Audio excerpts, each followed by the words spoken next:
नमस्कार दोस्तों, online chemistry classes में आप लोग का स्वागत है।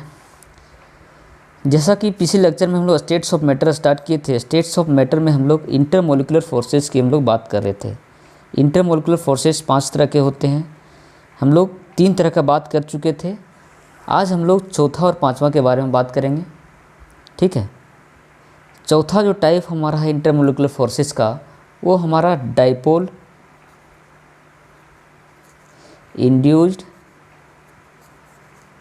Dipole interaction. इसमें हम लोग नाम से पता चल रहा है कि डाइपोल जो है, डाइपोल क्या होता है, पोलर मॉलिक्यूल्स होता है। ठीक है, पोलर मॉलिक्यूल्स को हम लोग डाइपोल बोलते हैं। तो ये हमारा पोलर मॉलिक्यूल्स होता है। और इंड्यूस्ड डाइपोल का मतलब डाइपोल पैदा किया गया, किसी भी चीज़ में डाइपोल इंड्यूस्ड कर दिया गया है, मतलब कोई भी नॉन पोलर मॉलिक्यूल्स यदि है तो उसमें हम लोग, इसमें क्या हो रहा है, डाइपोल इंड्यूस हो रहा है। तो इसके अंतर्गत जो मॉलिक्यूल्स आएगा वो हमारा नॉन पोलर मॉलिक्यूल्स आएगा। ठीक है। पोलर मॉलिक्यूल्स और नॉन पोलर मॉलिक्यूल्स के बीच का जो फोर्स ऑफ अट्रैक्शन होता है उसको हम लोग क्या बोलते हैं, डाइपोल इंड्यूस्ड डाइपोल इंटरेक्शन। यदि हम लोग एक एग्जांपल लें तो डाइपोल क्या होता है, डाइपोल जो पोलर मॉलिक्यूल जैसे HCl हो गया और नॉन पोलर मॉलिक्यूल्स जैसे H2 हो गया। ठीक है। तो यहाँ पे क्या हो रहा है, पोलर मॉलिक्यूल्स में हम लोग सभी लोग जानते हैं कि इस पर हमारा partial negative charge more electronegative atom पर होता है, partial positive charge less electronegative atom पर होता है। तो इस तरह से पोलरिटी होने के कारण, पोलर होने के कारण ये क्या कर रहा है, नॉन पोलर मॉलिक्यूल्स के इन्फ्लुएंस में। ठीक है, एक नॉन पोलर मॉलिक्यूल्स जो है पोलर मॉलिक्यूल्स के इन्फ्लुएंस में आकर के, ठीक है, एक non polar molecules polar molecules के इन्फ्लुएंस में आकर के इसमें क्या हो रहा है कि क्लोरीन के पास ज़्यादा इलेक्ट्रॉन डेंसिटी होने के कारण ये क्या कर रहा है, इसके इलेक्ट्रॉन को रिपेल कर रहा है। रिपेल करने से इसका इलेक्ट्रॉन जो है सो हाइड्रोजन से दूर चला जा रहा है। ठीक है। और इस तरह से इस हाइड्रोजन पे इलेक्ट्रॉन की डेंसिटी बढ़ जा रहा है, जिसके कारण पार्शियल नेगेटिव चार्ज डेवलप हो जा रहा है और इस पर पार्शियल पॉजिटिव चार्ज डेवलप हो जा रहा है। तो इस तरह से ये एक नॉन पोलर मॉलिक्यूल्स है और नॉन पोलर मॉलिक्यूल्स में हम देख रहे हैं कि यहाँ पे क्या हो रहा है, पोलरिटी डेवलप हो जा रहा है। तो इसी को हम लोग क्या बोलते हैं, इंड्यूस्ड डाइपोल। इसी को क्या बोलते हैं, इंड्यूस्ड डाइपोल। डाइपोल जो है सो इंड्यूस हो गया, पैदा हो गया। ठीक है। इंड्यूस का मतलब पैदा करना। तो इस तरह से एक पोलर मॉलिक्यूल्स एक नॉन पोलर मॉलिक्यूल्स के बीच के जो फोर्स ऑफ अट्रैक्शन जो होता है उसको हम लोग क्या बोलते हैं, डाइपोल इंड्यूस्ड डाइपोल इंटरेक्शन। ठीक है। इस तरह से यदि हम लोग डिफाइन करना चाहें तो the force of attraction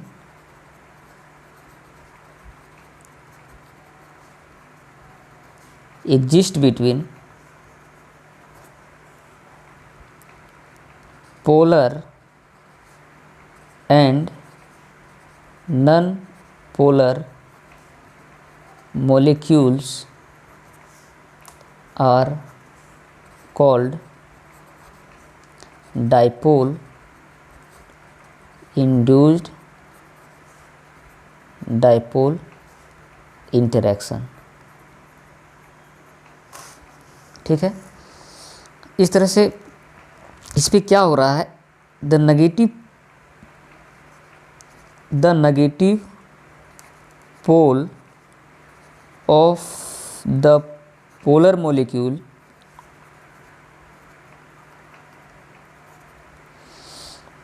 repel the mobile electron of non-polar molecules to get induced dipole in non-polar molecule.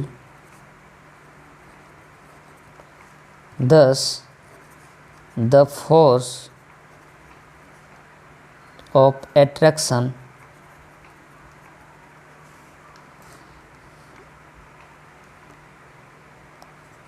Are called dipole induced dipole interaction. इस तरह से एक पोलर मॉलिक्यूल क्या कर रहा है, एक नॉन पोलर मॉलिक्यूल को डाइपोल इंड्यूस कर रहा है। ठीक है, एक नेगेटिव पोल जो इसका पोलर मॉलिक्यूल्स का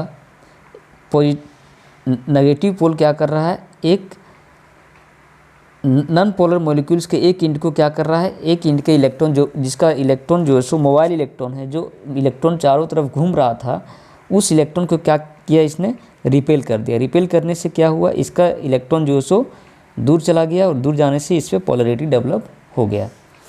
ठीक है, नेक्स्ट हमारा है पांचवा टाइप का जो है वो हमारा instantaneous dipole induced dipole interaction. ठीक है, इसी को हम लोग इंस्टेंटेनियस डाइपोल और इंड्यूस्ड डाइपोल को ही हम लोग बोलते हैं लंदन फोर्सेस। ठीक है, लंदन फोर्सेस और डिस्पर्सन फोर्सेस।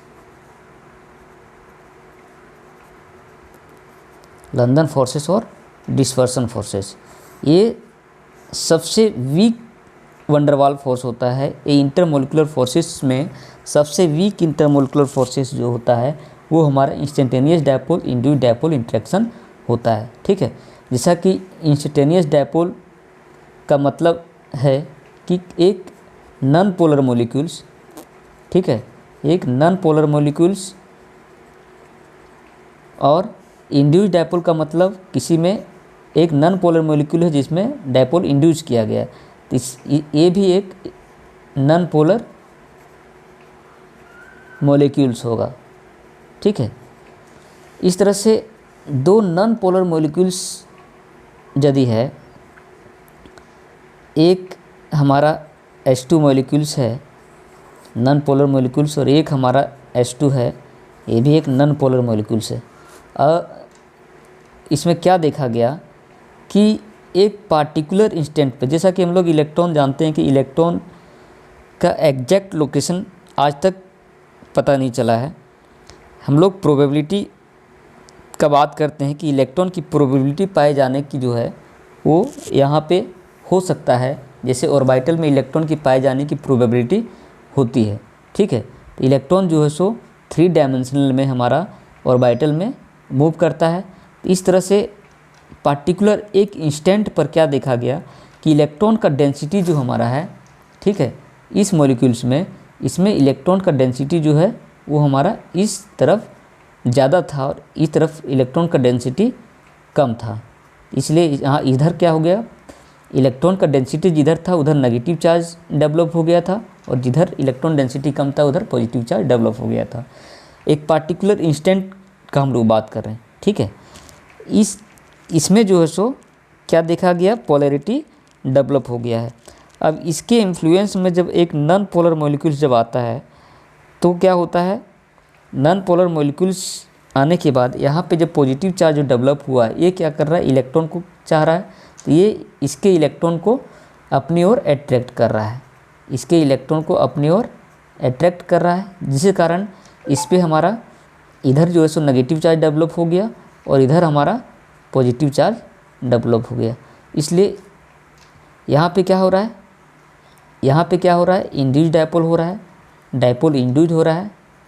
ठीक है, डाइपोल इंड्यूस्ड हो रहा है, और यहाँ पे जो है सो इंस्टेंटेनियस डाइपोल, इसको हम लोग बोलते हैं कि पार्टिकुलर इंस्टेंट पर, कोई समय पर इंस्टेंटेनियस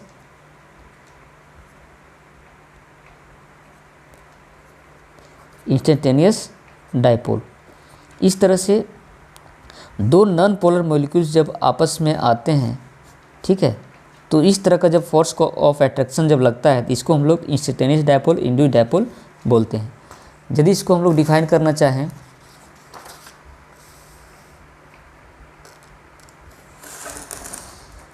यदि हम लोग डिफाइन करना चाहें तो द फोर्स ऑफ अट्रैक्शन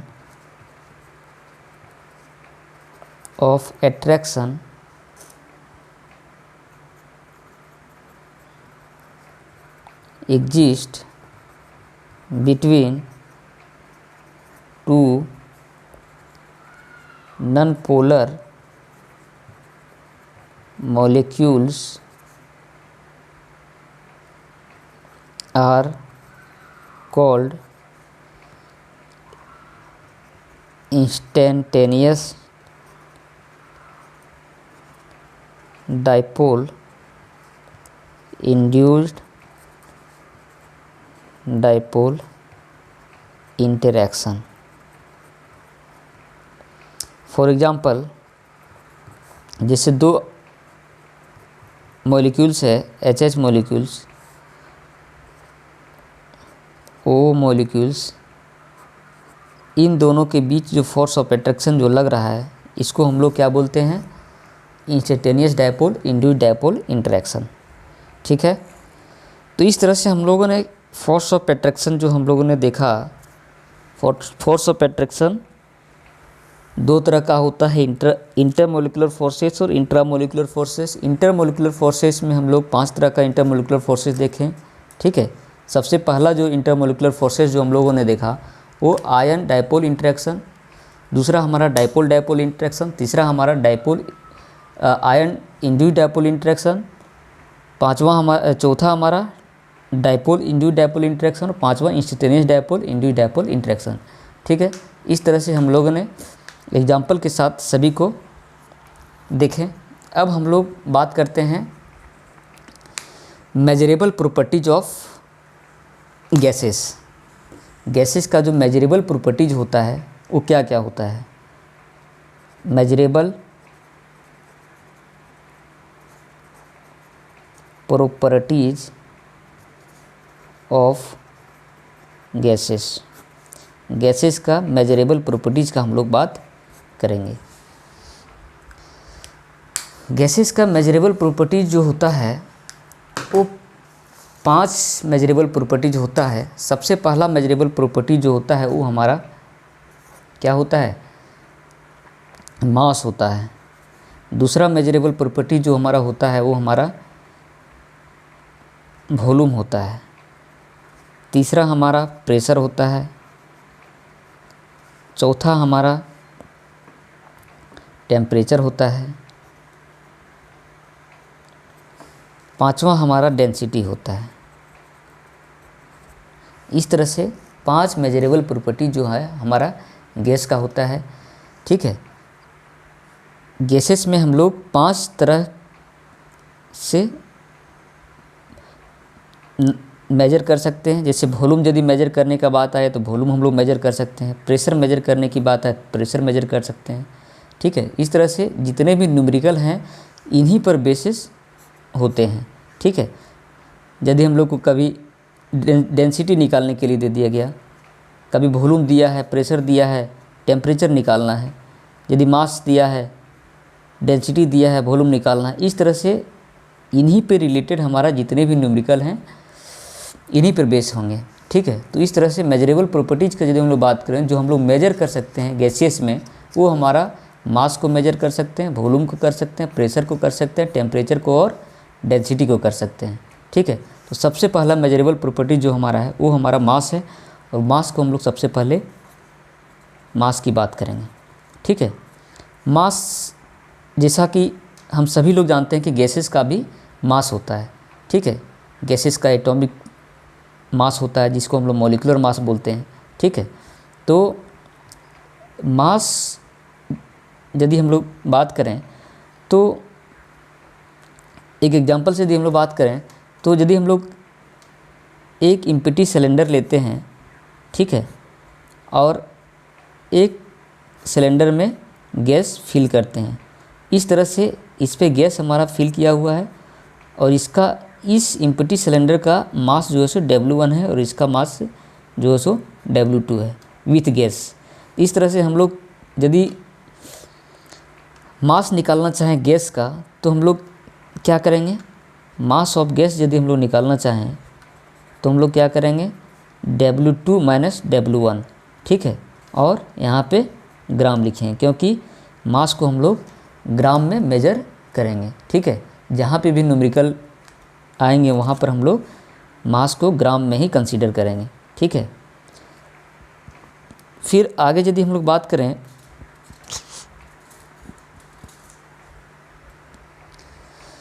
मास को हम लोग ग्राम में इसलिए मेजर करेंगे क्योंकि ये जो मास जो हमारा है ये मोल्स से रिलेटेड होता है, ठीक है। मोल से रिलेटेड होता है तो यदि हम लोग को नंबर ऑफ़ मोल्स यदि निकालने के लिए दे दिया जाए नंबर ऑफ़ मोल्स, तो नंबर ऑफ़ मोल्स क्या होता है, गिवन मास बटा मोलर मास, ठीक है। गिवन मास बटा मोलर मास। तो गिवन मास यदि हमारा गिवन मास यदि हमारा केजी में दिया रहे, ठीक है, और मोलर मास तो हमारा ग्राम में होता है, ठीक है। मोलर मास हम लोग ग्राम में मेजर करते हैं, तो यहाँ पे सेम यूनिट रहने से ही हम लोग मेजर कर सकते हैं, इसलिए यहाँ पे हम लोग हमेशा ग्राम का ही इस्तेमाल करेंगे क्योंकि मोलर मास हमारा ग्राम में होता है। इसलिए यदि हमारा नंबर ऑफ मोल्स यदि निकालने का दे दिया जाए तो हम लोग गिवन मास हम लोग ग्राम में लेंगे, ठीक है। इस तरह से मास को हम लोग ग्राम में मेजर करते हैं।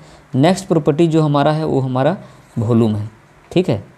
वॉल्यूम क्या होता है, जैसे कि gas occupies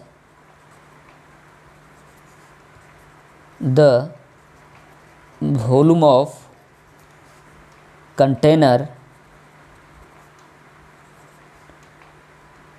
where they are kept,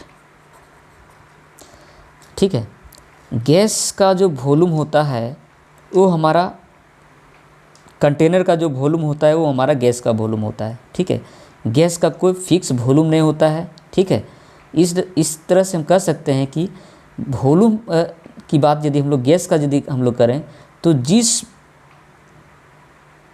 container में गैस को हम लोग रखेंगे वही कंटेनर का जो वॉल्यूम होगा वो हमारा गैस का वॉल्यूम होगा। जैसे एक रूम में यदि हम लोग गैस को रख देते हैं तो गैस का यदि वॉल्यूम हम लोग पूछें तो गैस का वॉल्यूम हमारा गैस का रूम का जो वॉल्यूम होगा वो हमारा गैस का वॉल्यूम होगा, ठीक है। इस तरह से किसी भी कंटेनर में रखें, जैसे एक बड़ा कंटेनर है और एक हमारा छोटा कंटेनर है, यदि इसमें जो गैस हमारा पार्टिकल जो भरा हुआ है, ठीक है, और इस गैस का जो पार्टिकल का जो हमारा वॉल्यूम है वो वॉल्यूम किसका है, volume of gas equal to volume of container. इसी तरह से इस गैस को यदि इस वॉल्यूम में रख दें और इसका वॉल्यूम है, यदि इस गैस का वॉल्यूम यदि पूछें तो इस गैस का वॉल्यूम जो होगा वो इस कंटेनर का जो वॉल्यूम होगा वही हमारा गैस का वॉल्यूम होगा, ठीक है। इस तरह से गैस का कोई फिक्स वॉल्यूम नहीं होता है, इसलिए जिस बर्तन में हम गैस को रखेंगे वही उसका वॉल्यूम हो जाएगा, ठीक है। नेक्स्ट जो प्रॉपर्टीज़ हमारा है वो हमारा प्रेशर है। नेक्स्ट जो मेजरेबल प्रॉपर्टी जो हमारा है वो हमारा प्रेशर है, लेकिन प्रेशर से पहले हम लोग कुछ वॉल्यूम के यूनिट के बारे में हम लोग डिस्कस कर लेते हैं, ठीक है। वॉल्यूम का जो यूनिट होता है जिससे हम लोग मेजर करते हैं वो हमारा जनरली हम लोग लीटर का इस्तेमाल करते हैं। वॉल्यूम को मेजर करने के लिए हम लोग हमेशा लीटर का ही इस्तेमाल करेंगे। जितने भी न्यूमेरिकल प्रॉब्लम आएंगे उसमें हम लोग लीटर का ही इस्तेमाल करेंगे, ठीक है। और यदि इसके कन्वर्जन की यदि बात करें तो 1 लीटर में हमारा 1000 ml होता है, ठीक है। 1000 सेंटीमीटर क्यूब होता है। 1 लीटर बराबर 1 डेसीमीटर क्यूब होता है। इस तरह से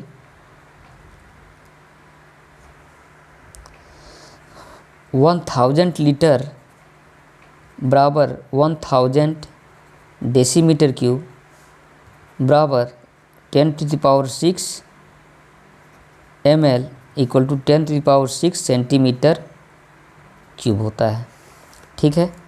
तो गैस का जो कन्वर्जन होता है, जैसे हमारा ml में यदि हमारा दे दिया वॉल्यूम, तो हम लोग लीटर में ही हम लोग प्रॉब्लम को सॉल्व करेंगे। तो इसको कन्वर्जन करने के लिए हम लोग क्या करेंगे, 1000 से डिवाइड कर देंगे तो हमारा लीटर में कन्वर्ट हो जाएगा। इसी तरह 1 लीटर बराबर 1000 सेंटीमीटर क्यूब होता है।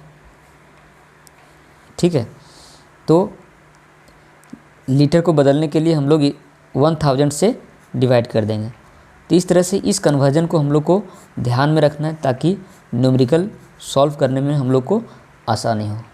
ठीक है, अब हम लोग प्रेशर की बात करेंगे।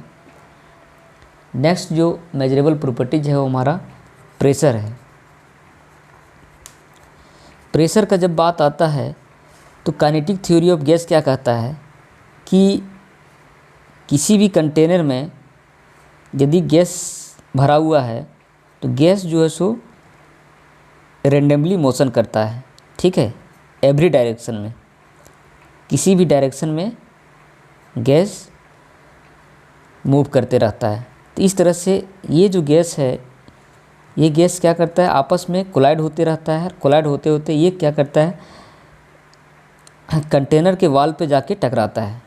ठीक है, और कंटेनर के वाल पे टकराने के बाद कंटेनर के वाल पर फोर्स लगाता है, और फोर्स लगाने से हम कह सकते हैं कि एक यूनिट एरिया में यदि हमारा फोर्स लग रहा है, ठीक है, एक यूनिट एरिया में यदि हमारा फोर्स लग रहा है, इस मॉलिक्यूल्स के द्वारा जितने फोर्स लग रहे हैं उसको हम लोग क्या बोलेंगे, प्रेशर बोलेंगे।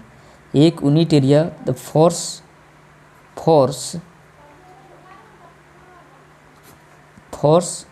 Per unit area is called pressure. ठीक है, इस तरह से जितना force molecules wall of container पे लगा रहा है यूनिट एरिया पे, उसको हम लोग प्रेशर बोलते हैं। ठीक है, तो प्रेशर को यदि हम लोग डिफाइन करना चाहें तो हम लोग बोल सकते हैं force exerted by molecules on the wall of container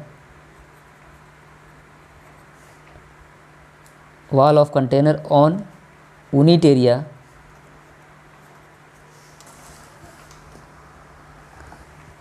is called pressure. Pressure की यूनिट का यदि हम लोग बात करें तो प्रेशर जो होता है वो force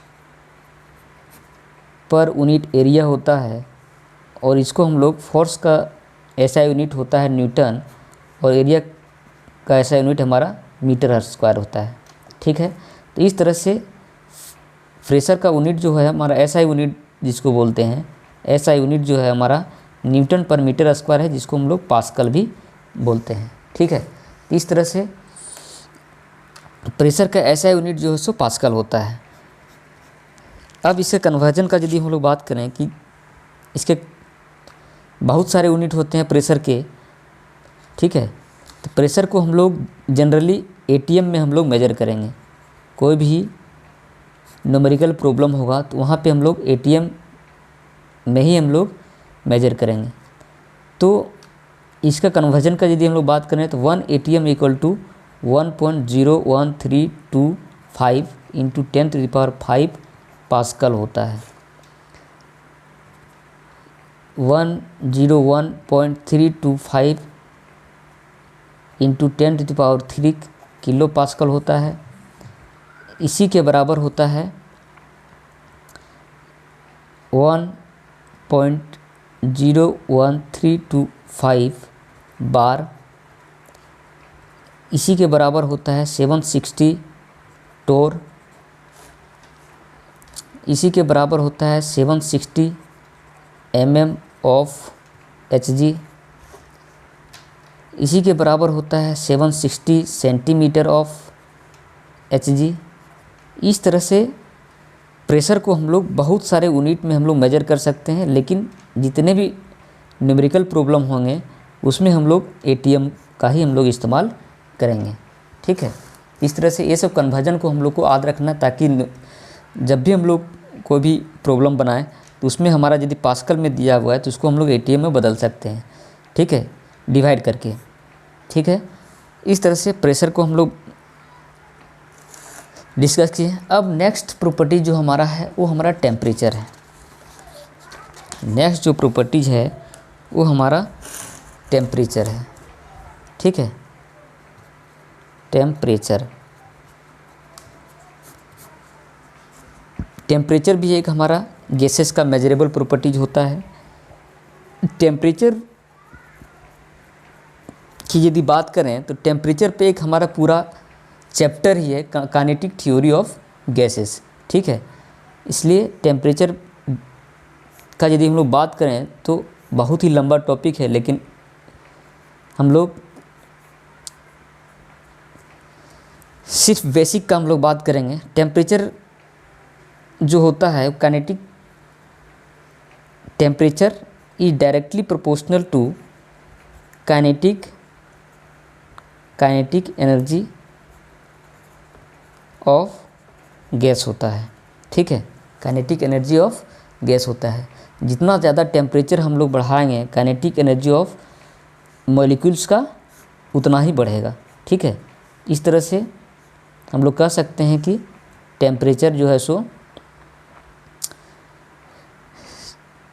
directly proportional to kinetic energy. Temperature को हम लोग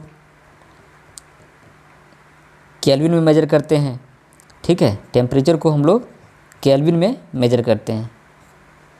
इस तरह से यदि इसके कन्वर्जन का यदि हम लोग बात करें तो टेम्परेचर केल्विन का यदि हम लोग बात करें तो डिग्री सेल्सियस प्लस 273 केल्विन, ये हमारा कन्वर्जन होता है। टेम्परेचर को हम लोग केल्विन में हमेशा मेजर करते हैं और इसको डिग्री सेल्सियस में यदि हमारा दिया हुआ है तो इसको केल्विन में बदलने के लिए हम लोग 273 से हम लोग ऐड कर देंगे ताकि ये केल्विन में बदल जाए। और दूसरा जो कन्वर्जन होता है वो हमारे फ़ारेनहाइट में F-32/9 इक्वल टू C/5, ठीक है। ये हमारा दूसरा कन्वर्जन यूनिट होता है। टेम्परेचर यदि फ़ारेनहाइट में दिया हुआ है, सेल्सियस में दिया हुआ है, तो हम लोग इसको केल्विन में बदल सकते हैं, ठीक है। पहले सेल्सियस में बदलेंगे, सेल्सियस से हम लोग यदि फ़ारेनहाइट में दिया हुआ है तो सेल्सियस में हम लोग कन्वर्ट कर लेंगे, सेल्सियस से फिर हम लोग केल्विन में कन्वर्ट कर लेंगे।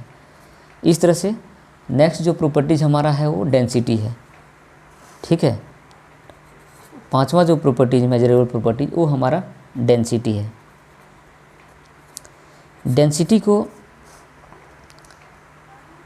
डेंसिटी दो तरह का होता है। डेंसिटी का यदि हम लोग बात करें तो डेंसिटी क्या होता है, मास बाय वॉल्यूम होता है। डेंसिटी दो तरह का होता है, ठीक है। एक डेंसिटी जो होता है वो एब्सोल्यूट डेंसिटी होता है, एब्सोल्यूट डेंसिटी। और दूसरा जो हमारा होता है वो हमारा वेपर डेंसिटी होता है। वेपर डेंसिटी का जो फॉर्मूला होता है वो हमारा मोलर मास बाय 2 होता है, ठीक है। और एब्सोल्यूट डेंसिटी का यदि हम लोग बात करें तो एब्सोल्यूट डेंसिटी जो होता है डेंसिटी इक्वल टू PM/RT होता है, ठीक है। यहाँ पे P क्या है, P हमारा प्रेशर है, प्रेशर ऑफ गैस। M है मोलर मास ऑफ गैस। और R हमारा, R जो है यूनिवर्सल गैस कांस्टेंट है। T हमारा टेम्परेचर है, एब्सोल्यूट टेम्परेचर, ठीक है। एब्सोल्यूट टेम्परेचर होता है, ठीक है। एब्सोल्यूट टेम्परेचर, इसको हम लोग केल्विन में एब्सोल्यूट टेम्परेचर।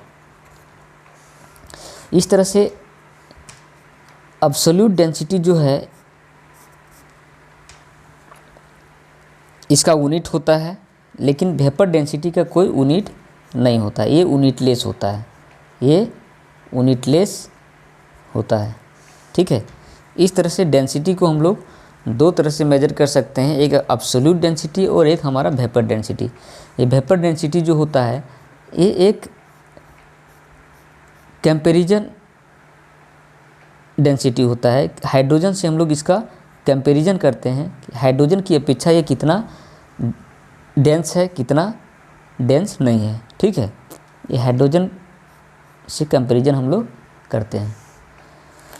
इस तरह से हम लोगों ने देखा 5 तरह का मेजरेबल प्रॉपर्टीज होता है, मास, वॉल्यूम, प्रेशर, टेम्परेचर और डेंसिटी। इसके कन्वर्जन के बारे में हम लोग देखें, इसके यूनिट के बारे में हम लोग देखें। अब हम लोग